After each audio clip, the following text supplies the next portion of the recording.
अब मैं हर लम्हा तुम्हारे साथ एक नई कहानी लिख रहा हूँ।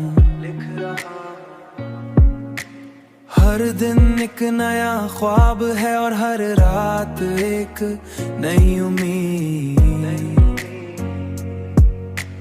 तेरे ख्यालों में मैं अब खुद को खो रहा हूँ।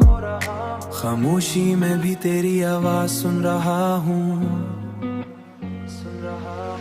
तुम्हारी मोहब्बत ने मेरी जिंदगी को एक जादुई कहानी बना दिया है। हाँ, एक जादुई कहानी बना दिया है।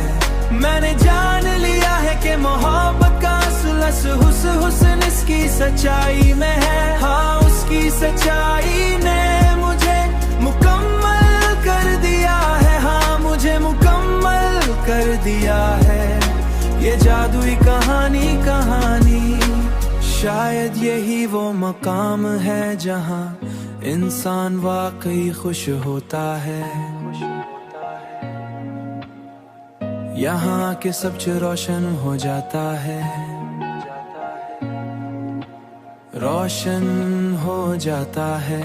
और यही खुशी मेरी जिंदगी का सबसे कीमती खजाना बन चुकी है। मेरा कीमती खजाना।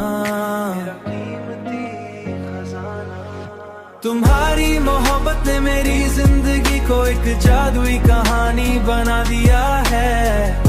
हाँ, एक जादुई कहानी बना दिया है। मैंने जान लिया है कि मोहब्बत का असल हुस्न इसकी सच्चाई में है। हाँ, उसकी सच्चाई ने मुझे